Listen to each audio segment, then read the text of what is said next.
guys, bersama saya lagi dalam Alright Nopo Channel. Wow, geniusnya Rafizi Ramli karena berjaya mengkantoi PAS dan juga Perikatan Nasional yang berkaitan dengan isu air di negeri Kelantan, yang mana mereka meminta supaya RM 8 bilion, sahabat-sahabat semua. Wow, mereka sebenarnya cuba untuk pok silap, tetapi kerana walaupun dengan kebaikan hati Datuk Seri Anwar Ibrahim memberi bantuan untuk menyelesaikan isu itu, tapi dibantu oleh YB Rafizi Ramli dengan apabila dibuat cek, sebenarnya sahabat semua, sebenarnya mereka cuba untuk pok silap dengan isu air dan juga permintaan supaya 8 bilion. Jadi, ya, bersama kita mendengar bersama pencerahan daripada YB Rafizi Ramli, ya, bagaimana beliau mendedahkan perkara itu semasa YB Rafizi memberikan ucapan dalam Jelajah Madani semalam. Jadi tanpa membuang masa, mari kita tonton. Tapi sebelum itu, jangan lupa juga untuk terus support Alright Nopo Channel dengan cara tekan butang subscribe, like, dan share. So, mari kita tonton bersama kenyataan ucapan daripada YB Rafizi Ramli. Muka tebalnya korang ni. Jadi pembangkang bolehlah jadi pembangkang, tapi paling kurang muka tu janganlah tebal sangat. Korang tambah hutang, korang buat masalah, tiba-tiba korang bajet jadi champion rakyat. Ya, lepas kau tinggalkan hutang kat kita. Yang tinggalkan hutang sampai 1,500 bilion ini, mereka. Yang berbelanja separuh mati, mereka. Bila dia tak jadi kerajaan lagi, tiba-tiba dia buat bising. Tengok ini kerajaan Pakatan Harapan dan kerajaan perpaduan menganaktirikan orang-orang Melayu di Kelantan, di Terengganu, di Kedah. Kami tak dapat peruntukan. Aku pun semak lah. Kan kementerian saya kan semak lah. Hampir betul. Rupanya kami bagi tahu ni lagi banyak daripada diorang bagi kepada Kelantan, Terengganu, Kedah dulu zaman diorang. Tapi dia boleh pusing cerita. Dia kata, tengok ni kerajaan perpaduan sekarang ni menganaktirikan dan menganiaya orang-orang miskin daripada Kelantan, daripada Kedah, daripada Terengganu. Sama juga dia beritahu, air di Kelantan ini tak dapat diselesaikan kerana kerajaan perpaduan tidak mahu bagi 8 bilion ringgit kepada kerajaan Kelantan untuk baiki air. Nasib baik, Datuk Seri Anwar ni dia jenis bendul sikit tak? Dia kesian. Betul ke? Kita betul-betul nak tolong. Dia pun panggillah mesyuarat. Panggil mesyuarat. Saya duk fikirlah menentang apa sampai 8 bilion ni. Jadi dia pun tunjuk. Ini kami perlukan 8 bilion untuk baiki kemudahan air. Kita perlukan 7 loji air yang baru. Okey?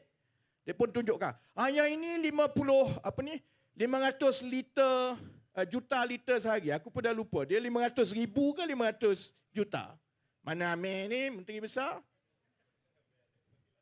Daripada panggilan. Saya lupa. Saya rasa dia kapasiti satu water treatment plant 500 ribu liter sehari kan. Okay. Yang ini 500, yang ini campur lagi 500 sampai 7 ni kan.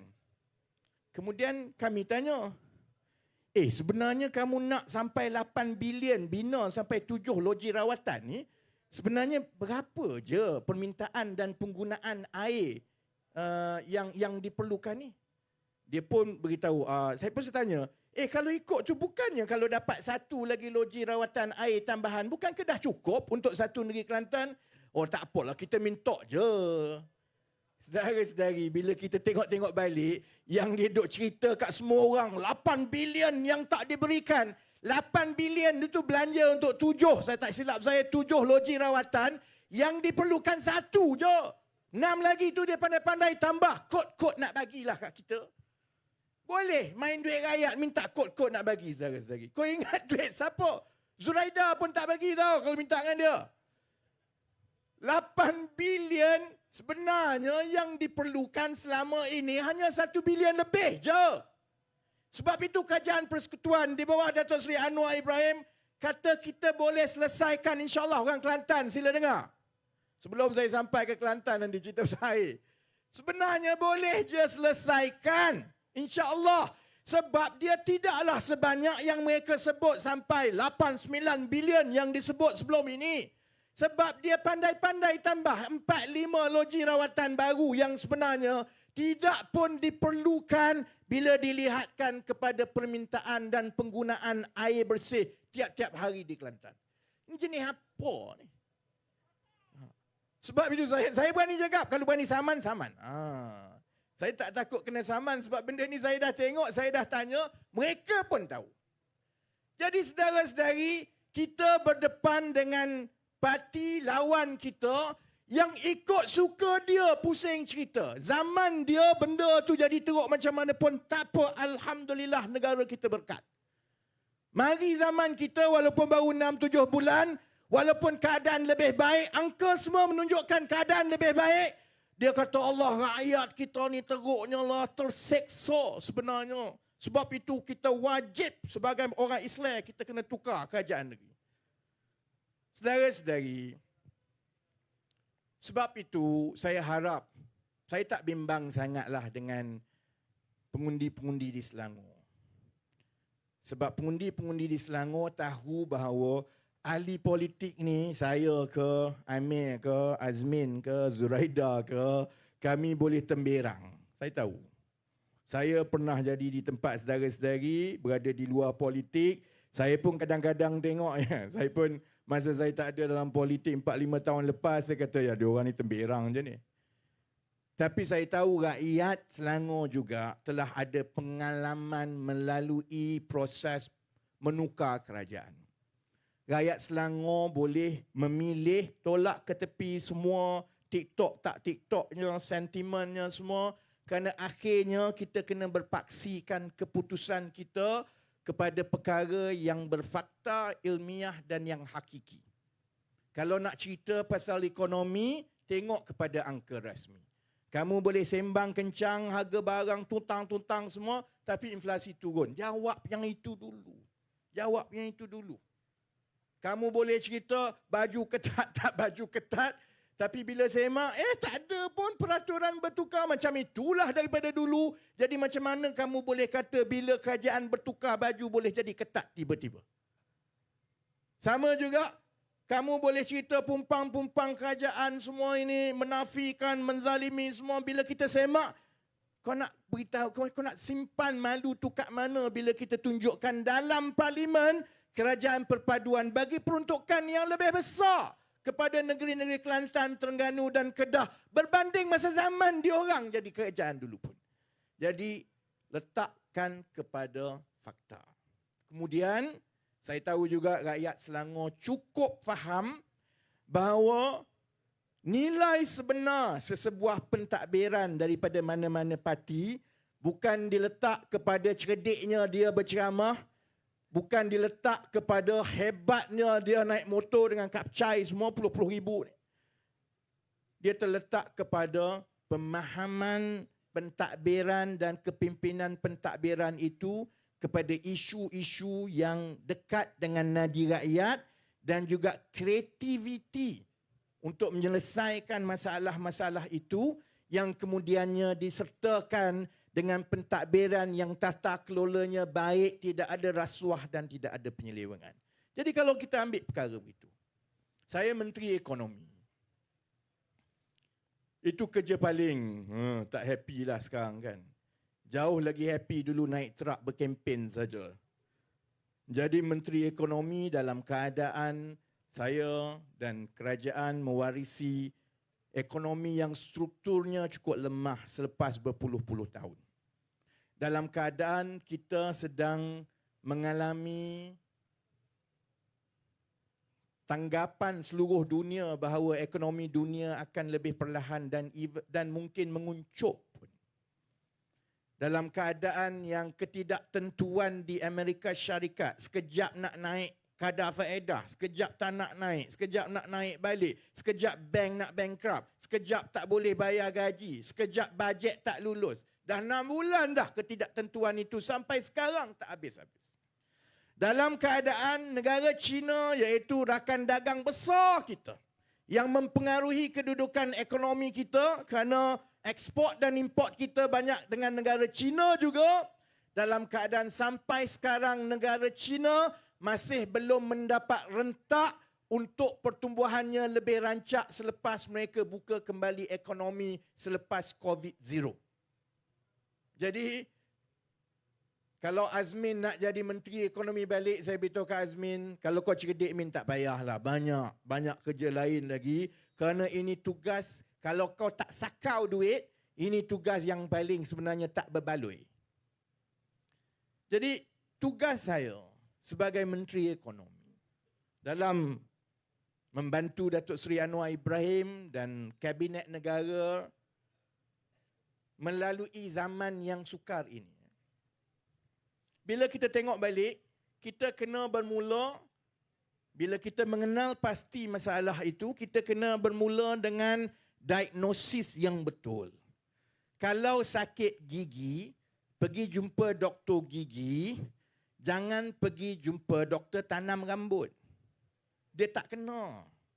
Sakit gigi, diagnosis kena betul. Kalau gigi itu tak betul, sakit, dia suruh cabut, kamu cabut. Jadi kita bermula dengan diagnosis kita soal mata wang, soal ekonomi. Sebenarnya kenapa kita jadi macam ini? Batuk di Amerika Syarikat, kita terkesan. Batuk di China, kita pun terkesan. Ekonomi berkembang, tapi gaji tak naik. Gaji naik pun, kalau bising sikit, peniaga naikkan harga barang makanan, tiba-tiba saja yang kenaikan gaji kita tahun lepas itu tak mampu dah nak tampung kenaikan harga barang makanan yang berlaku. Apa diagnosis? Kenapa kita jadi macam ini sebenarnya, saudara-saudari? Nak kata negeri miskin? Tidak. Nak kata tak ada hasil? Kalau ikut Sanusi dekat Kedah, Kedah dah boleh jadi negara Wakanda dah, kaya raya. Jadi kenapa kita jadi macam ini? Sebab kita ada masalah struktur. Kalau diberi pelambangan dengan rumah hebat macam mana kamu rasakan pun, kalau tiangnya sengit atau reput, rumah itu akan berbahaya sampai bila-bila. Angin tiup sikit je, kamu takut nak runtuh. Mari anak-anak sikit je, siap-siap lagi tumbang. Ribut mari, confirmlah melayang. Saudara-saudari.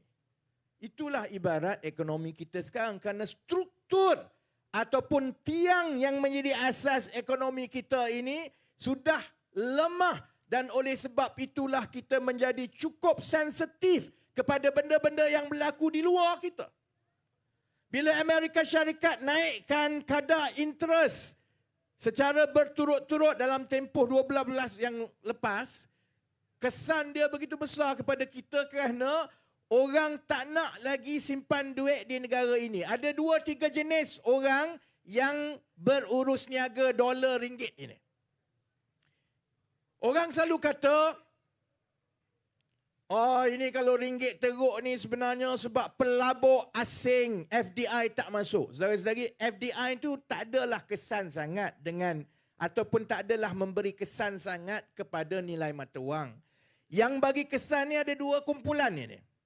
Satu ialah pengeksport atau pengimport yang berurus niaga dengan dolar dan ringgit tiap-tiap bulan.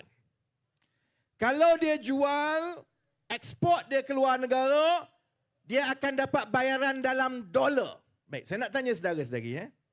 Saudara-saudari tokek, kilang besar. Saudara-saudari jual kepada pembeli saudara-saudari, katakanlah dekat Jerman. Sekali jual, dia bayar saudara-saudari 10 juta dolar. Saudara-saudari ada pilihan. Kalau tak bawa balik duit itu, tinggalkan dekat Jerman, maksudnya letak dekat bank sana, saudara-saudari akan dapat 5% hasil setahun. Kalau bawa balik, tukar kepada ringgit, simpan dalam bank di Malaysia, saudara-saudari dapat 3%. Jadi ada beza 2%. Bayangkan 10 juta dolar bersamaan dengan hampirlah lebih kuranglah 50 juta ringgit. Beza 2% daripada 50 juta ringgit adalah 1 juta.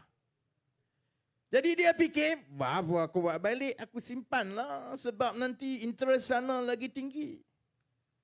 Begitu juga dengan pelabur-pelabur dana portfolio yang beli bond di negara kita, yang beli saham di negara kita, dia duk fikir, kalau saya, dia orang ni kawal dana bertrilion ringgit daripada pelabur-pelabur seluruh dunia. Dia fikir, kalau saya letak dekat Malaysia, saya dapat 3%. Kalau saya letak dekat Thailand ke, dekat Singapura, tambah kalau saya letak dekat Amerika, saya dapat 5%. Buat apa aku pergi letak kat Malaysia? Jadi kalau ikut Perikatan Nasional, yang kamu ni kamu tak buat apa-apa ke mata wang kamu ringgit teruk ni, saudara-saudari boleh je kita buat bodoh macam dia. Tak apalah, demi mata wang semata-mata kita naikkan interest rate lebih tinggi.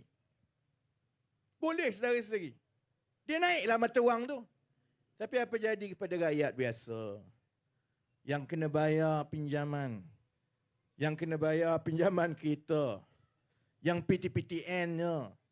Sebab itu kita kena mengimbangi di antara keperluan kita mengawal nilai mata wang untuk tempoh yang pendek dengan fokus kita untuk tempoh masa yang panjang, supaya apabila masalah-masalah struktur ekonomi tadi itu telah diperbaiki, maka orang akan datang secara automatik ke negara ini tanpa dia terlalu terikat dengan soal 1%, 2% berbeza. Kalau ikut Perikatan Nasional, saya duk tanyalah sebab saya pun naklah belajar daripada Perikatan Nasional yang dah jadi kerajaan hebat selama 33 bulan. Saya pun tengok, masalah ni sama ni tau. Dia dulu pun berhutang, yang dia tinggal hutang kat kita ni. Saya nak tengok, apa sebenarnya dasar Perikatan Nasional untuk mereka mengukuhkan kedudukan kewangan negara dan mengurangkan hutang? Saudara-saudari tahu tak? Pernah dengar tak? Haji Hadi tak pernah cakap. Muhyiddin setakat ini belum pernah cakap, saya tengok. Hamzah Zainuddin belum cakap. Jadi saya tengok satu-satu siapa yang pernah cakap. Akhirnya yang dapat itu satu-satunya kenyataan dan juga dasar yang telah dinyatakan secara umum oleh Perikatan Nasional macam mana nak memulihkan kedudukan ekonomi negara, datangnya daripada manusia paling pintar dalam Perikatan Nasional kerana kepintaran dia menghafal segala perkataan yang tak boleh dipakai. Nama dia Mak Jagan. Sebab dulu, tahun lepas bila benda ni keluar, dia beritahu sebenarnya penyelesaian kepada masalah ekonomi negara ini mudah saja. Kita kena cetak lebih banyak wang. Cetak wang, saudara-saudari. Saudara-saudari tahu tak apa makna cetak wang? Orang duk kata cetak wang, cetak wang, cetak wang. Apa kau ingat beli printer masukkan cetak wang? Apa maksud cetak wang? Bila sesebuah negara selalunya melalui bank pusat mengambil keputusan untuk menambah bekalan wang di dalam pasaran, yang orang kata cetak wang tu, saudara-saudari tahu apa makna dia? Makna dia kena berhutang lagi. Kerana kerajaan hanya boleh dapat wang dengan menerbitkan hutang, kertas hutang yang dipanggil bond. Bond tu, bila jual bond, pelabur beli, duit itulah yang menjadi duit tambahan dalam ekonomi. Kerajaan kemudian boleh buat keputusan. Dia nak letak dalam bank, bank bagi pinjam sampai kepada rakyat. Ataupun dia nak laburkan dalam bentuk projek-projek baru, bayar kontraktor, duit itu mula berkisar di dalam ekonomi. Tapi kecualilah kawan saya dalam Perikatan Nasional Bahlul, cetak wang ini saudara-saudari tidak menyelesaikan masalah hutang 1.5 trilion dolar yang ada, malah dia akan mewariskan lebih banyak hutang kepada yang muda-muda. Sebab itu, 11.40 nak. Ini baru minggu pertama, ceramah kedua. Jadi kita break awal sikit lah. Bila dah masuk dekat 2-3 minggu dekat pilihan raya, InsyaAllah kita sambung sampai pukul 2 pagi. Malam ini 11.40 boleh lah. Pukul 3 pun tak apa. Orang sekarang TikTok live sampai pukul 3 kan? Siap korang. Aku ceramah pukul 3 lepas ni kan. Kan? Baik Jadi maksudnya begini. Itu mukaddimah kami nak tunjukkan. bahawa rakyat Selangor kita yakin cerdik. Selama ini pun saudara-saudari pengundi-pengundi, saudara-saudari buat pilihan berdasarkan akal, berdasarkan perbandingan, berdasarkan fakta. Kita ada masalah. Kita mewarisi negara yang strukturnya lemah. Hutang tinggi sampai 1.5 trilion. Gaji tidak sepadan dengan rakyat. Budak keluar universiti, gaji kurang daripada RM2,000. Kos sara hidup naik tiap-tiap tahun, tapi gaji yang naik itu terlalu sedikit. Sebab itulah semakin menekan dari satu tahun ke satu tahun. Kenapa gaji tidak naik? Sebahagiannya kerana kita terlalu bergantung kepada pekerja-pekerja asing berkemahiran rendah dan kehadiran dan lambakan mereka ini mengheret keseluruhan gaji rakyat.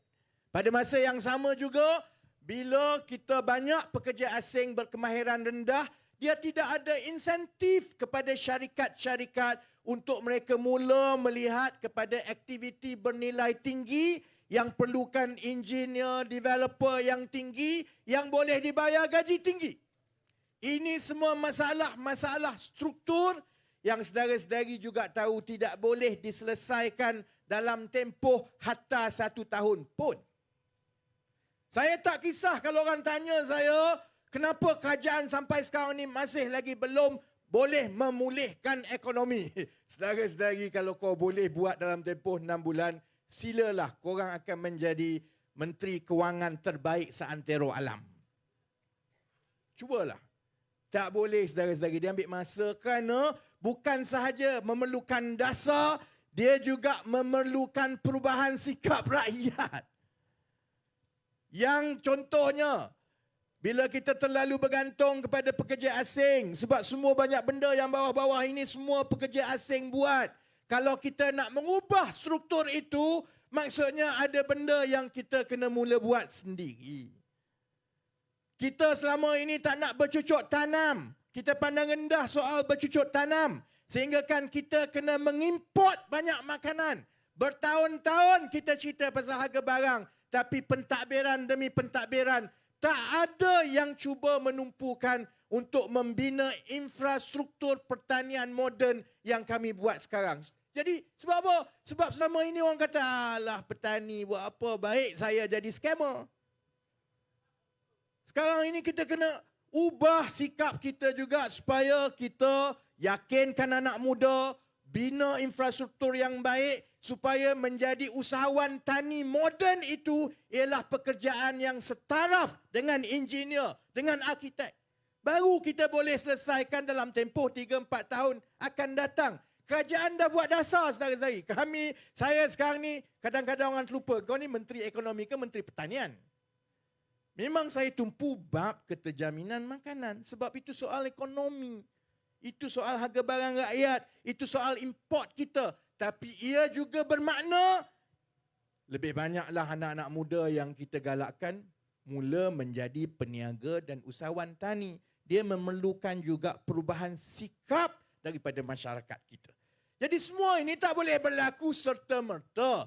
Tapi insya-Allah saya yakin rakyat Selangor, semua yang menonton, yang ada akal, tidak berpegang kepada emosi, tahu mereka akan bandingkan.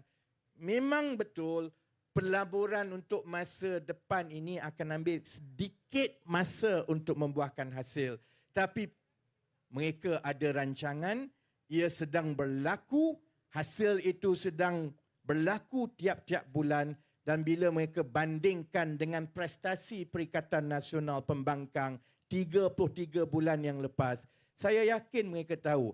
Mereka sembang pasal harga barang, zaman dia bila orang kata pasal harga barang, dia kata tak ada masalah pun. Mereka sembang pasal rakyat hidup susah. Zaman mereka bila orang tanya Muhyiddin tentang bendera putih rakyat susah, dia kata dia boleh buat lawak, dia boleh pelekehkan orang yang susah nak cari makan ini. Dia kata baiklah naikkan bendera biru daripada buat naik bendera putih. Terbaik, itu dia sahabat semua, satu pencerahan yang padu daripada YB Rafizi Ramli. Dan awalnya tadi YB Rafizi Ramli mengkantoikan PAS dan juga Perikatan Nasional, yaitu cuba pok silap meminta RM 8 bilion, sedangkan sebenarnya yang diperlukan hanyalah RM 1 bilion lebih sahaja untuk menyelesaikan isu air di Kelantan. Tapi yang mengherankan sahabat semua, semasa mereka memerintah Perikatan Nasional, PAS bersama dalam kerajaan, bantuan yang diberikan ataupun masalah air itu mereka tidak laksanakan. Kenapa? Sebab mereka sibuk untuk kekalkan jawatan. Mereka sibuk untuk menyakau. Mereka sibuk untuk memberi tawaran supaya mereka terus mendapat sokongan daripada MP-MP. Ini yang mereka lakukan. Mereka tidak memikirkan soal rakyat. Tapi hari ini, bila mana mereka menjadi pembangkang yang tidak bertanggung jawab, kononnya kerajaan ini gagal, kononnya kerajaan ini tidak mementingkan rakyat dan sebagainya. Ianya telah dijawab oleh YB Rafizi tadi, terbaik, memang genius. Dan kita sokong kerajaan perpaduan ini supaya terus memimpin negara kita. Itu pandangan saya, terima kasih. Sekiranya sahabat semua juga mau memberikan sebarang pandangan, komen, Anda boleh berikan komen Anda dalam ruangan komen.